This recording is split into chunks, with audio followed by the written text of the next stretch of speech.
Welcome to Motoring Today, the Philippines' premier and longest-running weekly motoring news and features TV and online magazine. I'm Butch Gamboa. And here are this week's features to watch out for.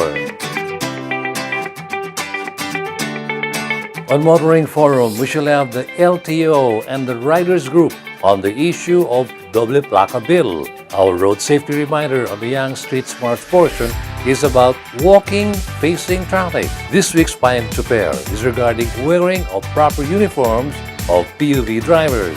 The public service segment is about a complaint addressed by PUJ commuters regarding drivers who overcharge. Showcase this week shall have the subcompact sedan from Suzuki, the Swift GLX CVT. While for race weekend, we'll have the highlights of the 2018 Philippine Rally Pampanga, a memorable local motorsports event which we missed airing for you on race weekend last year.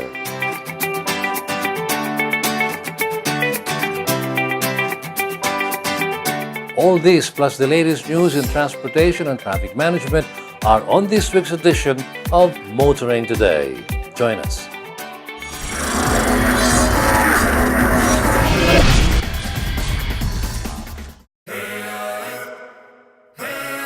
Designed to get back from any adventure. Every day without fail. Being tough is not enough, so we keep testing. In the pursuit of ultimate toughness and reliability, the new Strada, engineered beyond tough. Drive your ambition, Mitsubishi Motors.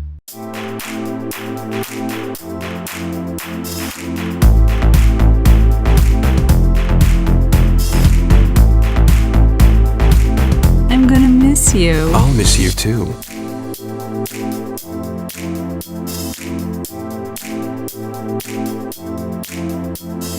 So, why are you back? I didn't want to miss you.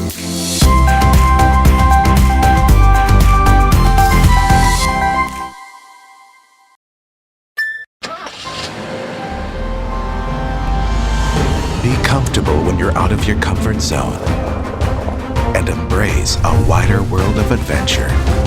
BRV, rise above your limits. Calling all automobile enthusiasts. Autofocus.com.ph is exclusive to the automobile, where you'll find reviews on the latest brand new car models, together with their head-to-head comparisons. It has the detailed specs of car models available in the country and their latest SRPs and special promos, together with the latest auto industry news and developments like car launches and test drives. Autofocus.com.ph is all about automobiles. Click on.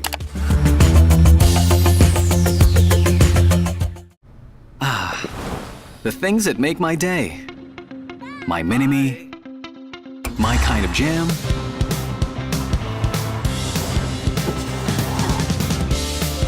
My passion. My blend of coffee.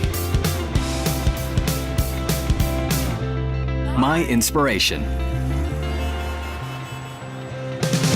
That's all good with the all-new Vios. My Vios, my drive.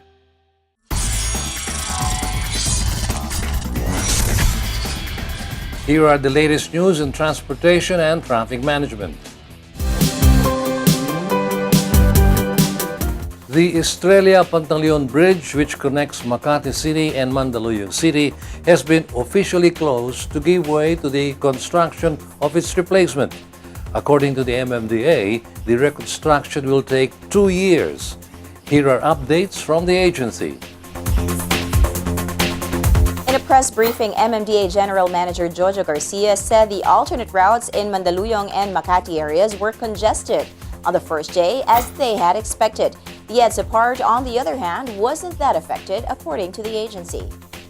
Yung side ng EDSA, hindi siya naperwisyo masyado sa pagsasara. Pero actually, lumuwag pa ng 3 kilometers per hour.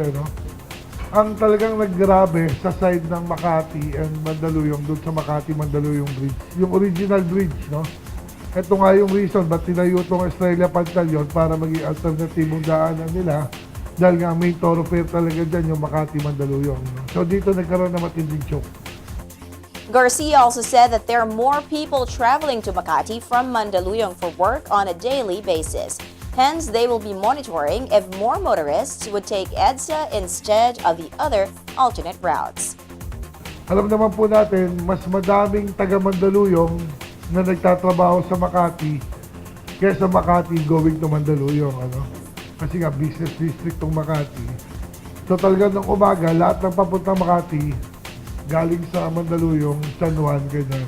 Doon nag-divert sa Makati, Mandaluyong Bridge, yung original bridge. No? So, later this afternoon, we'll check kung saan sila dadaan, baka may mag-EDSA na dyan. Moreover, in an effort to decongest the alternate routes, the MMDA continues with their clearing operations within the areas and that they have increased the fines, as earlier announced. So, tuloy-tuloy yung clearing natin dyan. May report nga tayo na 463 ang natikita namin ng illegal parking, no? Itong January lang. 463. So, hindi ko alam kung ilan yung umabot ng cut-off dyan ng January 7, pero mas madami yung after January 7. Ito yung nagtaas tayo ng fine, no? Fine na 2,000 sa unattended and 1,000 sa attended. The MMDA said once the alternate routes are cleared of obstruction and illegal parking, the traffic would be more controlled and the roads would be more useful.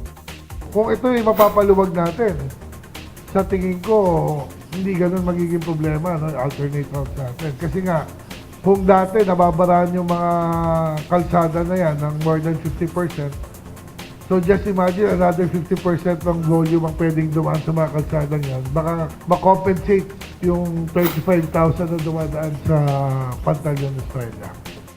The MMDA are calling on the residents in the said areas to park responsibly. The MMDA said that they will be assessing the traffic situation more as it hasn't been that long since the bridge had closed. The agency is encouraging the public to participate with the government regarding the process.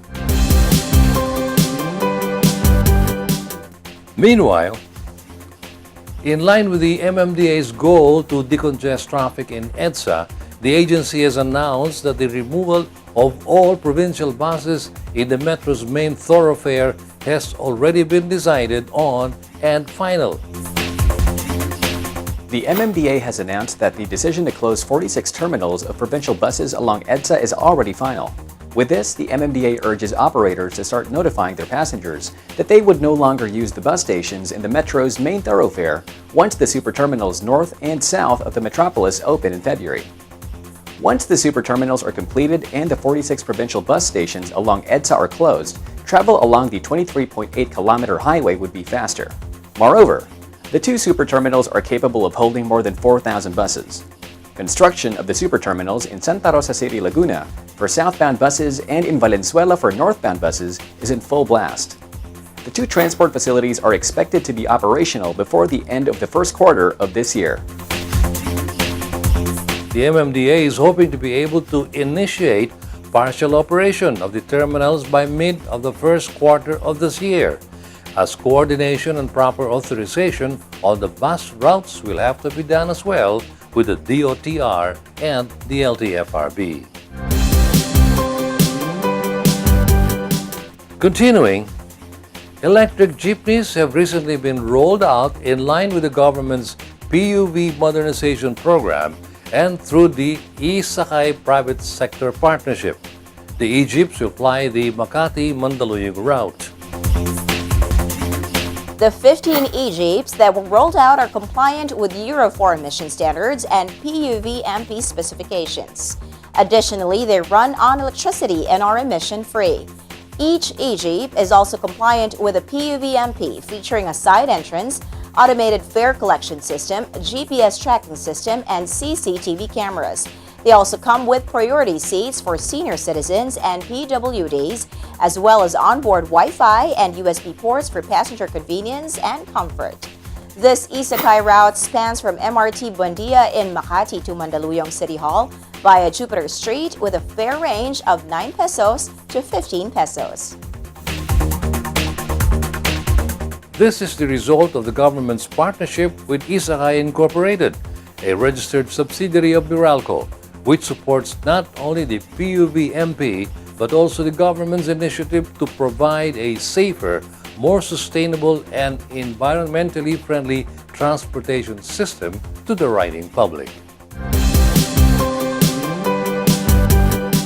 And finally, it can be recalled that the LTFRB changed the minimum fare in jeepneys from 10 pesos to 9 pesos in December of last year. A month later, a transport group is appealing to the agency to increase the fare back to 10 pesos. Transport Group Federation of Jeepney Operators and Drivers Associations of the Philippines, or FEJADAP, has asked for provisional authority from the LTFRB to increase the minimum fare back to 10 pesos. According to FEJADAP, this is due to the hike in oil price from 39 pesos to 40 pesos per liter. But according to LTFRB Chairman Martin Delgra III, basing from the reviews that his agency has made, there is no reason yet to increase the minimum fare. At this point in time, as we have reviewed the timeline during which we have increased the fare from 8 to 9 and eventually to 10, and then thereafter we decrease it to 9, nakikita natin initially na wala pa pong nakikita nating dahilan na ibalik natin yung minimum fare to 10. No? Considering if we only have to base it on the increase in fuel. The LTFRB chairman also added that addressing the financial viability of the public transportation service is what they are looking at when talking about fare, and that this would be through the government's PUVMP. When we talk about fare, we're looking at addressing the financial viability of the public transportation service. That being the case, ang nakikita natin dito when we had a dialogue with the transport leaders last week, ang nakikita nating susi dito sa financial viability ng nagbibigay serbisyo sa public transport is actually the modernization program. On the other hand, Pasang Mazda says it's too early for them to ask for a fare hike from the LTFRB. They added that they'd only ask for an increase if the oil price hits 44 pesos. FEJUDAP then stated that it's only fitting for the agency to grant their appeal, as the fare hike would be a help in their livelihood. Those are the latest news in transportation and traffic management. Coming up next is Motoring Forum, brought to you by Suzuki Philippines.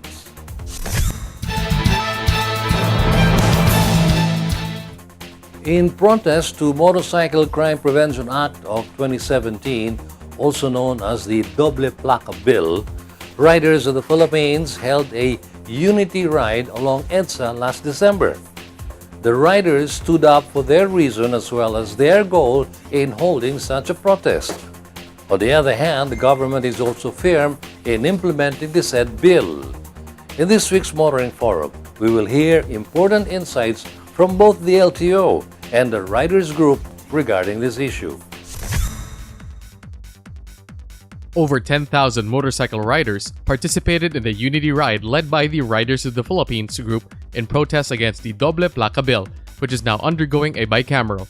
Pangunahing pakay ng pagkilos na ito ay upang maipaabot sa mas malawak na bilang ng ating mamamayan, lalo na higit sa ating mahal na Pangulong Rodrigo Roa Duterte, na ang hanay ng mga nagmumotor sa Pilipinas sa ilalim ng payong ng Riders of the Philippines ay mariin ang aming pagtutol sa sinulong na double big fleet na ito ng Senado, sa pangunguna po ni Senador Gordon. Kahit po ito ay pasado na sa bicameral meeting ng Senado at Kongreso, hindi kami nawawala ng pag-asa na kuhanin ang atensyon at kalooban ng ating mahal na Pangulo.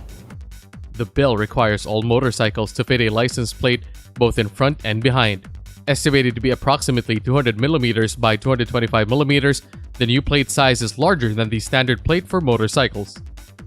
Here's Attorney Romeo Vera Cruz, LTO Executive Director, explaining about the new plate size. The Senate and the House of Representatives have approved the sizes, no? The size of the motorcycle plates, and the resizing of the motorcycle plates is being left to the discretion or judgment of the Land Transportation Office. So as we have researched for the size of license plates, we came up with the size that will be delivered to the LTO, and it will be bigger than the current plates that we are using.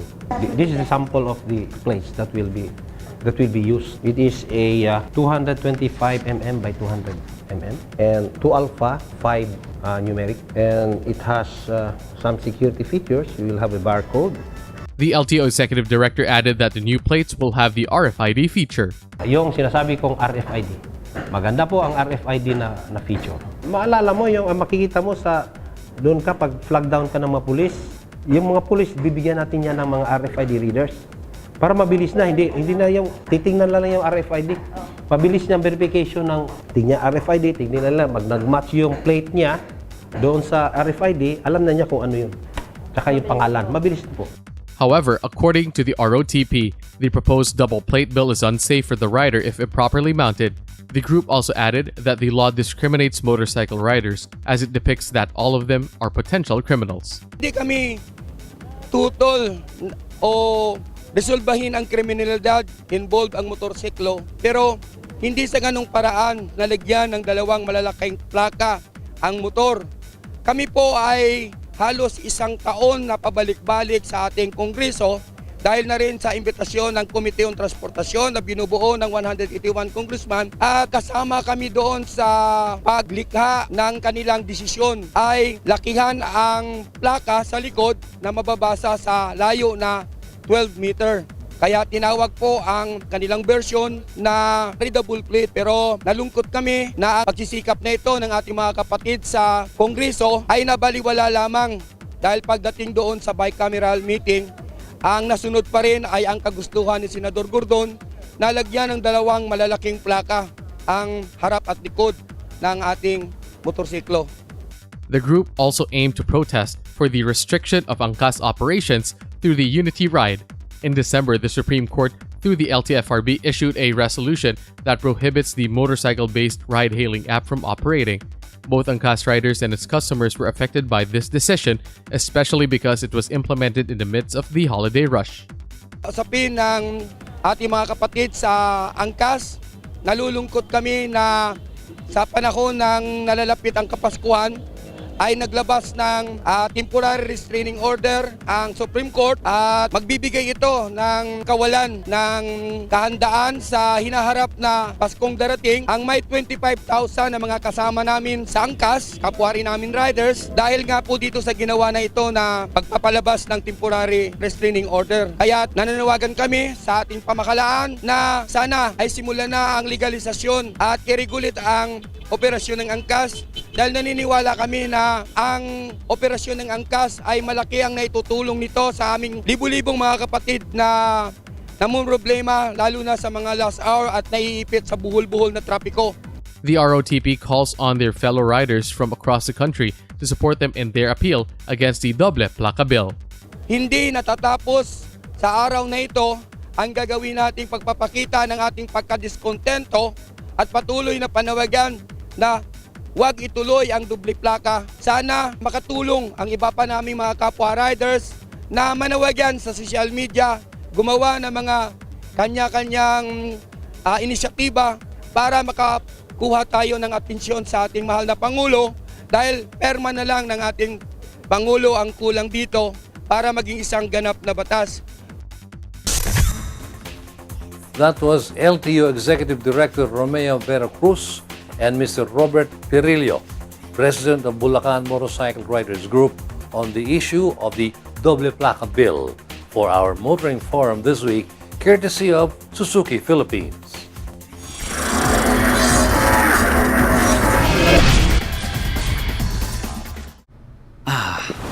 The things that make my day. My mini-me. My kind of jam.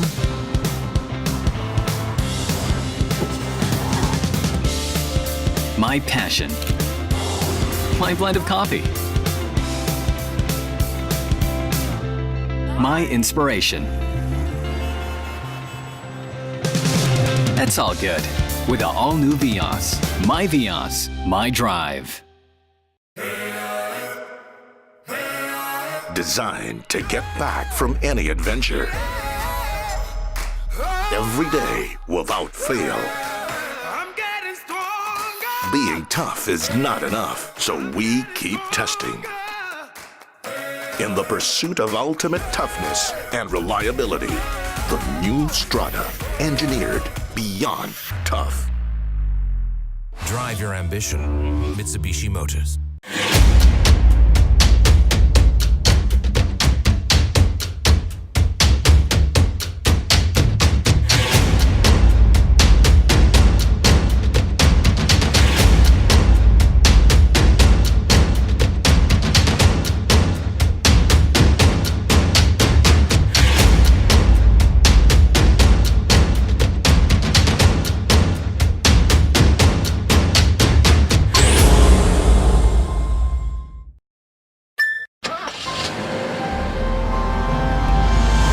Be comfortable when you're out of your comfort zone and embrace a wider world of adventure.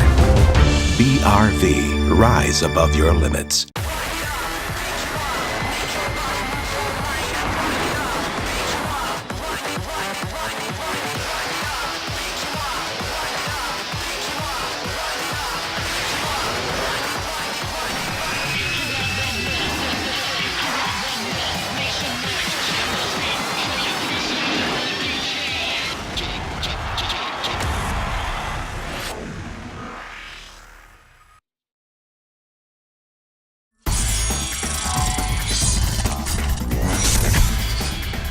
You are back with us here on Motoring Today. We now have this week's valuable motoring tips, starting off with some road safety reminders from Toyota Motor Philippines.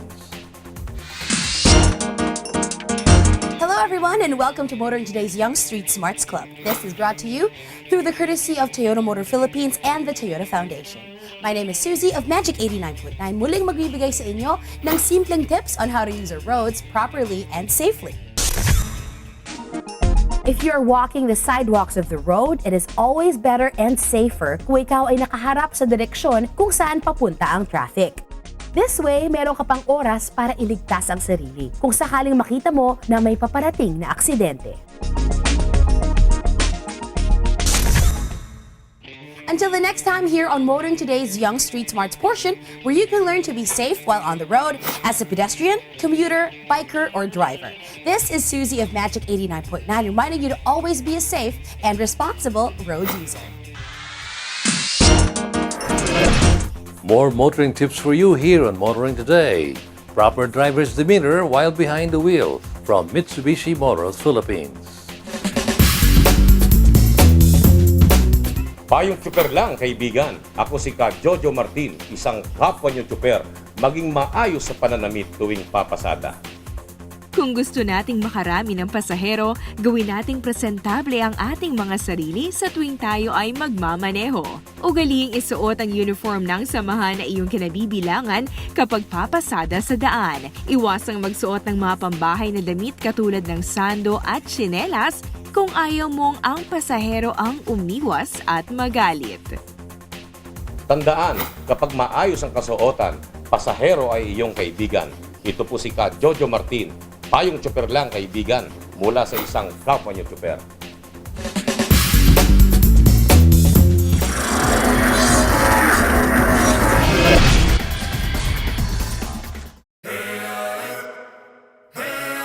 Designed to get back from any adventure. Every day without fail. Being tough is not enough, so we keep testing. In the pursuit of ultimate toughness and reliability, the new Strata, engineered beyond tough. Drive your ambition. Mitsubishi Motors. These are the Fuel Masters. Every time they're on the court, it's high performance.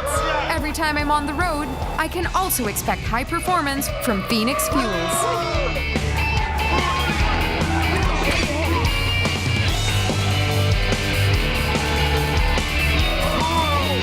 We made it! The next generation Phoenix Fuels, now with Pulse technology, delivers enhanced power and acceleration to make every trip come alive.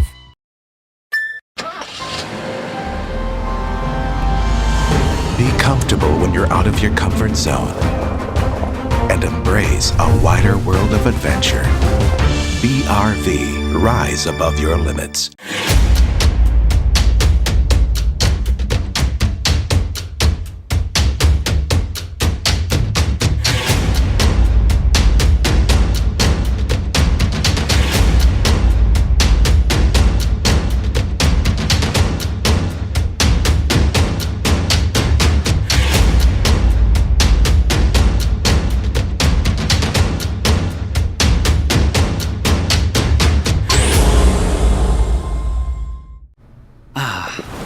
The things that make my day. My mini-me. My kind of jam.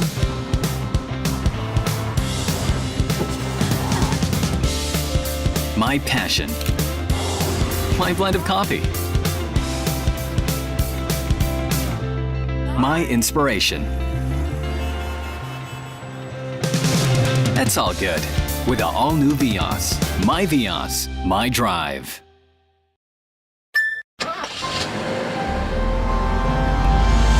Be comfortable when you're out of your comfort zone and embrace a wider world of adventure. BRV, rise above your limits.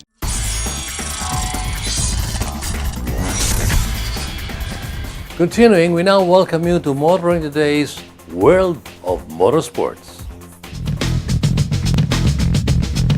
Hello there, this is Ray Louis Gamboa with Motoring Today's World of Motorsports. We start with the latest news and developments.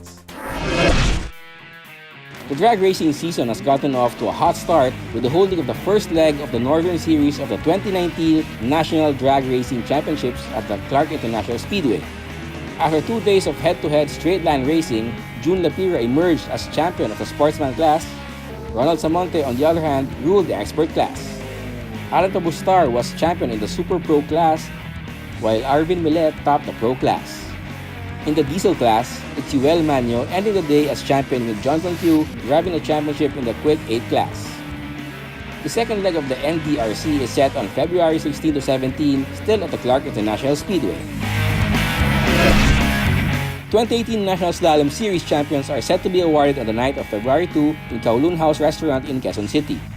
Race Motorsports Club head Bing Bang Dulce is inviting all interested clubs and privateers to come as new gimmicks, additional rules, and more awards will be discussed. Those are the latest motorsports news and developments. More motorsports on Motoring Today's World of Motorsports as we now give you Race Weekend.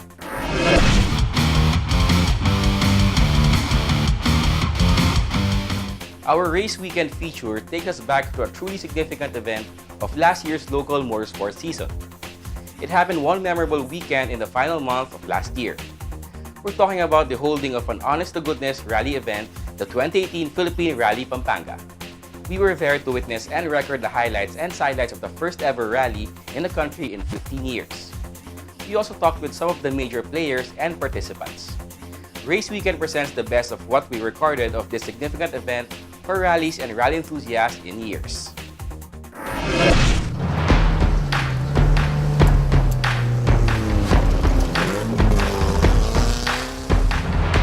Rally drivers and enthusiasts unite as we give the 2018 Philippine Rally here in Pampanga. Let's go check it out. It has been more than a decade since a rally competition, complete with special and transport stages on mostly dirt roads and trails, was held in the country. But after around 15 years of absence, one was finally held over 2 days in the final weeks of the 2018 motorsports season.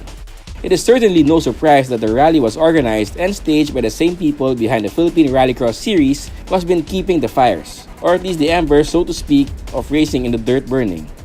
After successfully holding the Rallycross Series for 3 years running, PHRX organizers felt it was time to revive rallying on local shores.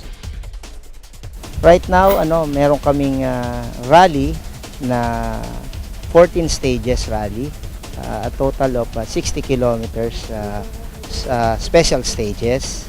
Totoong rally to, no? Hindi siya sprint. 15 years ago yung huling rally. At ngayon, mix no? Merong mga younger generation, merong mga dating drivers at ayan, may mga bata. So mix ngayon, hindi ka pareho dati na age bracket lang. Ito talagang mix. So ito yung start ulit ng pag-develop nitong sport na ito. Ang talagang naging stepping stone nito yung rallycross to begin with. Kasi kailangan mo mag-rallycross to learn how to drive on dirt, and then yung preparation ng car. Lahat doon mo matututunan. Hindi siya instant matutunan kasi. The PHRX knew it needed help of the people who organized and oversaw the holding of the rally, stewards and marshals, those who kept and recorded the times of competing crews throughout the special and transport stages to make the rally successful.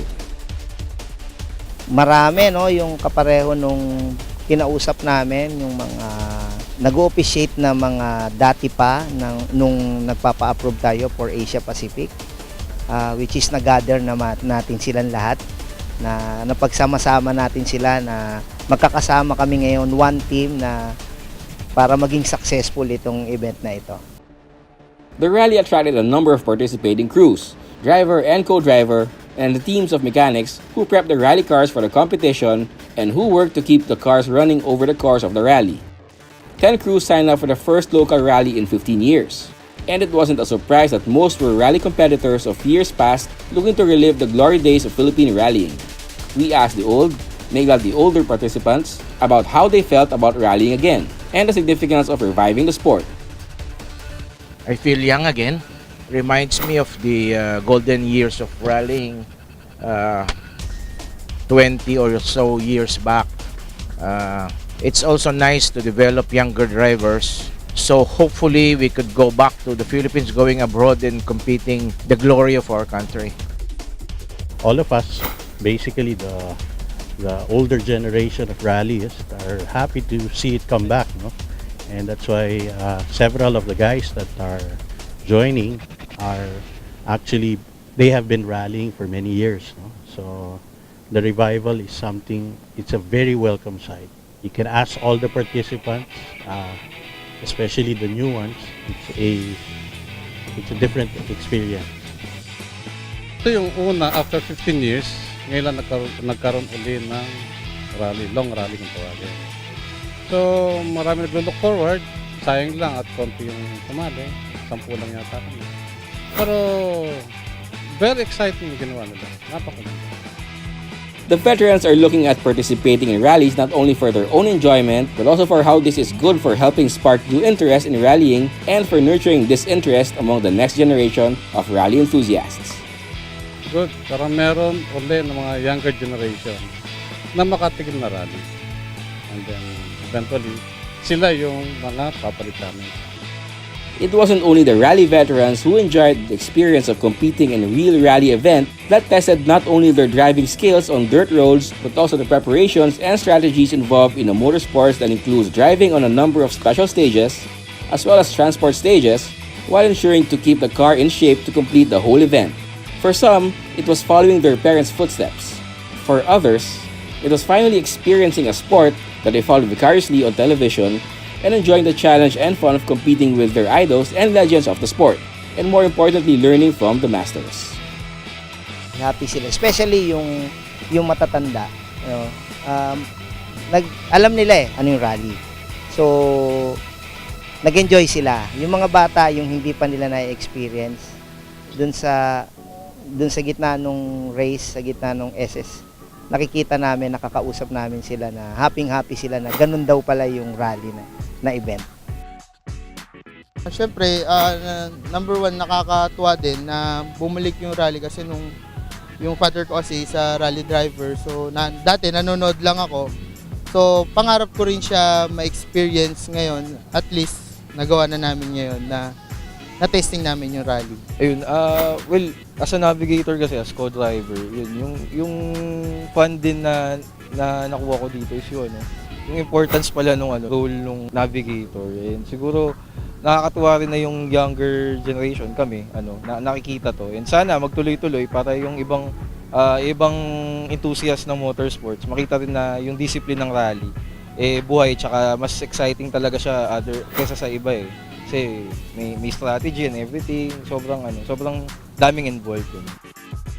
Masaya kasi dati nung bata ako, pinanonood ko lang sila sa TV. Ngayon, ginagawa ko na siya. Tapos, ang maganda pa ron, kalaro ko yung mga legend nung Pilipinas na nagrarally nung araw pa. Overwhelming kasi malaking challenge sa amin. Tapos, overwhelming kasi ang laking tulong ng mga tips nila sa amin based on their experience, sabi nila, yung mga dapat gawin, sa mga hindi. Yun, malaking guide sa amin yun as baguhan. Marami kami natutunan sa kanila. Mahirap mag first time eh. First time kasi namin to eh. Kaya medyo challenging nga, sabi nga ni Gino. The 2018 Philippine Rally Pampanga started like most international rallies with a special stage on the first day or afternoon of the rally before the truly competitive stages on the second day. It was not a surprise that the SS1 was held at the Pradera Verde, the home course of the Philippine Rallycross Series. Most of the participants were familiar with the Pradera stage, and it was on the next day's 13 special stages that many encountered difficulties and extraordinary experiences. Tumakbo kami kahapon ng SS1 sa Pradera Verde. SS2, nagkaroon ng problema yung kotse namin eh. So, hindi kami nakatakbo ng SS2 and SS3. So, naka-recover na kami SS4 hanggang SS10 ngayon. Well, actually, today is the main part of the rally. It consists of 13 special stages. And the hardest part is there are sections inside the stages that are very rough. And we actually had problems with the suspension earlier, but luckily we have the best service crew, so the car's still together. SS3. Hindi na kami lumipad na kami actually. Buti na lang na kahit paano na-manage namin i-control yung kotse. Nag-stable naman. Na-flatan lang kami pag bagsak, pero naka-finish kami. Participants of the 2018 Philippine Rally Pampanga competed in several classes that mirrored those of the Philippine Rallycross season. At the end of the rally, declared winners were the team of June Magno and Pen Alunan in the open class, John C. Reyes and Alex Gonzalez in Group 2, Luis Camacho and John Rey San Diego in Group 3, and Steven Acayan and Randy Buelva in Group 4. All participants are looking forward to the holding of a rally series in 2019 with the veterans willing to help organizers make it grow. Well, actually, everybody's helping out, no? Even the older guys that used to manage the rallies, they're also here helping out, and it's a welcome sight. So we're actually doing all of this to make sure that rallying comes back, and by the looks of it, we're hopeful next year we'll have several rallies and we'll have more people competing. Next year, sana magkaroon ng series of rally. Yung rallycross nandun na eh. Naka 12 rounds sila ng rallycross. Hopefully, next year, maka 5, kahit 4 na rally lang for the whole year. Siguro sana tuloy-tuloy pa na meron tayong rallying ganito, saka marami pa tayong makitang lugar na pwedeng gamitan na para magkaroon pa tayo ng rally. The organizers of the rally and the Rallycross series are banking on the support of the Pradera Estates as well as the Pampanga and its governor to continue holding the Rallycross series as well as rally events. Itong rally, sa tulong ng Pampanga government and Pradera Verde Estate, yung suporta nila at yung suporta ni governor sa sport na to, meron siya next year na mas marami. Magiging isang season itong rally na to. At ganoon din yung Rallycross. Tuloy-tuloy lang yung season on the 4th year na.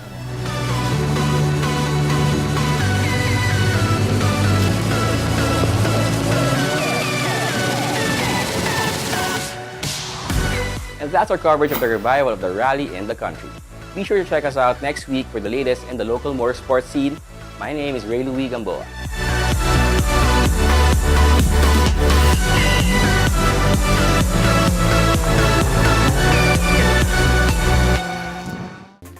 is a buzz going around motorsports circles that rally may be in for a strong revival this year.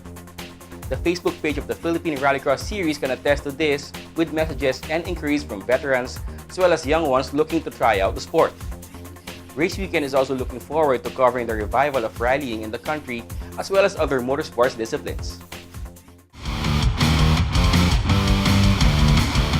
That's this week's World of Motorsports. Motoring Today continues right after this break.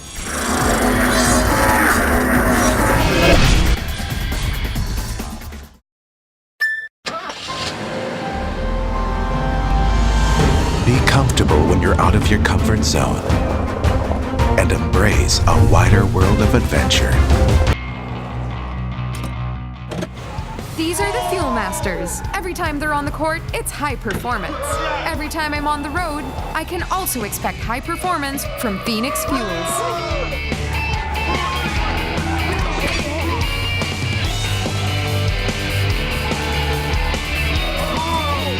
We made it! The next generation Phoenix Fuels, now with Pulse technology, delivers enhanced power and acceleration to make every trip come alive. The things that make my day. My mini-me. My kind of jam.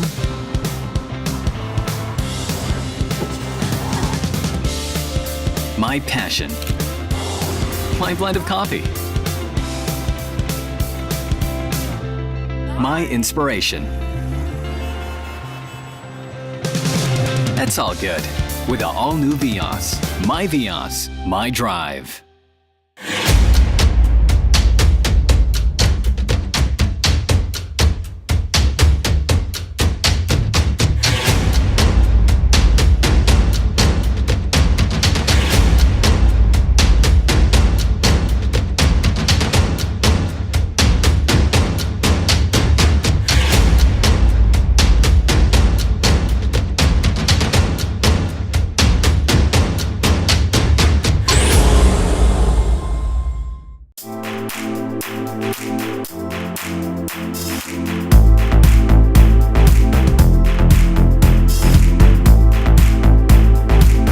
I'm gonna miss you. I'll miss you too.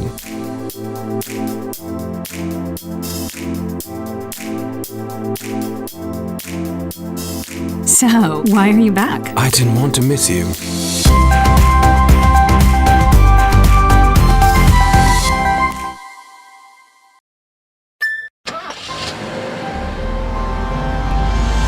Be comfortable when you're out of your comfort zone and embrace a wider world of adventure.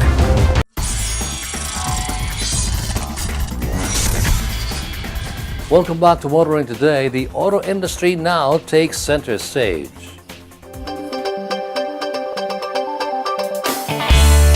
Lexus Philippines celebrated its 10th anniversary in the country by throwing a celebration held at the Lexus Manila showroom in Bonifacio, Global City. In 2009, Lexus entered the local car industry with the launch of its initial lineup, the LS460 flagship sedan, the ES350 executive sedan, the GS460 sports sedan, the IS300 compact sedan, and the LX570 full-sized SUV. In the span of a decade, Lexus has landed a sure spot on the top luxury brands in the local industry. We brought in the Lexus brand in 2009. It went through a lot of study, a lot of planning. We studied the luxury market, our competitors, where the site of our dealership would be. And when the market was right, we introduced the Lexus brand in 2009 and opening up Lexus Manila as our one and only dealership in the Philippines. In line with its anniversary, Lexus has officially brought in the Lexus UX to the Philippine market. We wanted a model that would bridge the gap between luxury customers and the regular contemporary customers. So let's say we wanted a vehicle where it would be easy to transition, let's say from a Toyota or even a Subaru SUV to a luxury SUV. So it has the usual luxury accoutrements. We have very comfortable seats in even the base model with fabric and synthetic leather on the base model. We also have a large infotainment screen of 7.2 inches and 10.3 inches on the F Sport. We also have sport suspension on the F-Sport, and we also have new engines for this. We also have the 2-liter inline 4, which is powerful enough for this kind of car, and we feel like within urban usage, it is quite adequate. Lexus promises to continue its service for its Filipino customers to experience amazing this 2019 and in the following years. The outlook is also always very positive for 2019. I hope we remain as the top 3 luxury brands in the Philippines as well. I hope sales are good for this year also. With the introduction of the UX, I hope we can bring in more people to our brand so that we can create more amazing experiences with our customers.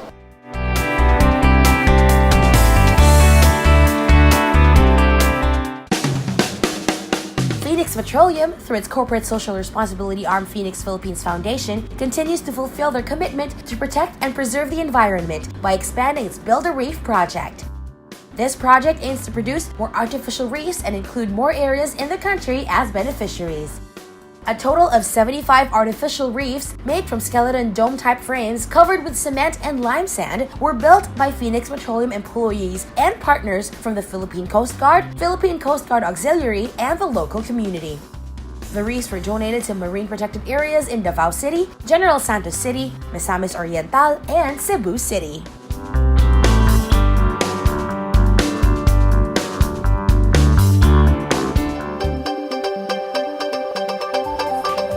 Our car of the week is next on Showcase, courtesy of Prudential Guarantee.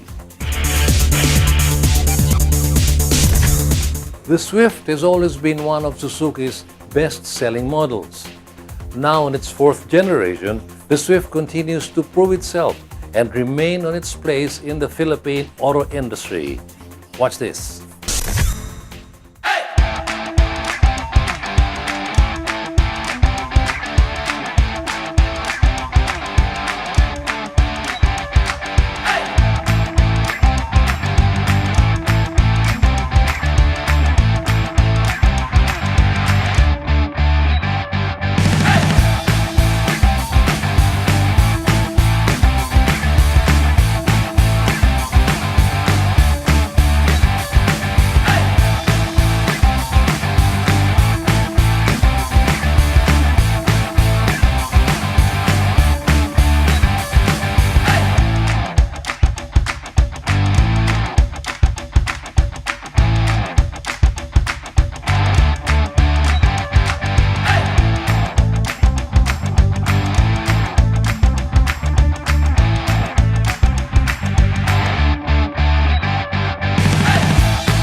That was the 2018 Suzuki Swift, a car that proves to get better and better over time. Our featured vehicle on showcase this week, courtesy of Prudential Guarantee. Drive worry-free with Prudential Guarantee's auto insurance program with a free 24-hour nationwide roadside assistance included with your comprehensive auto insurance.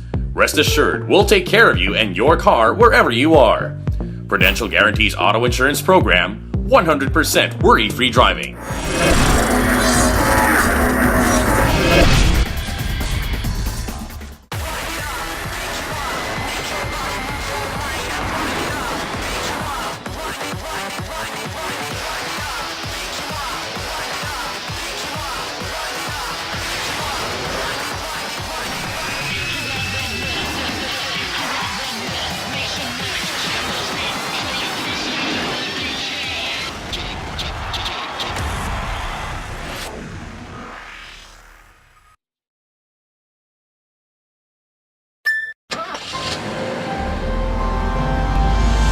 Be comfortable when you're out of your comfort zone and embrace a wider world of adventure. Designed to get back from any adventure. Every day without fail. Being tough is not enough, so we keep testing. In the pursuit of ultimate toughness and reliability, the new Strata, engineered beyond tough. Drive your ambition. Mitsubishi Motors.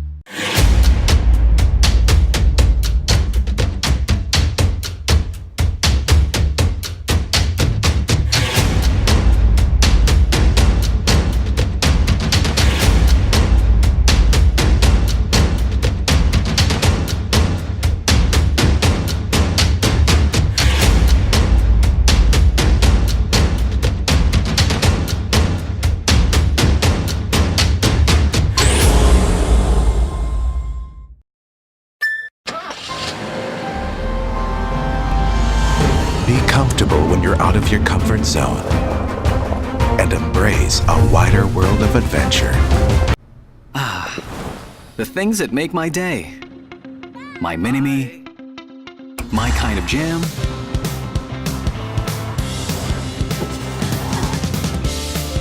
My passion.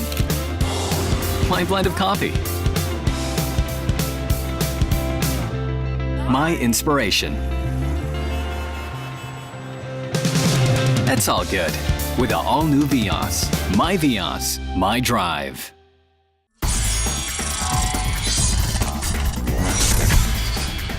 On the final stretch of motoring today, we have our public service segment, courtesy of Honda Cars Philippines.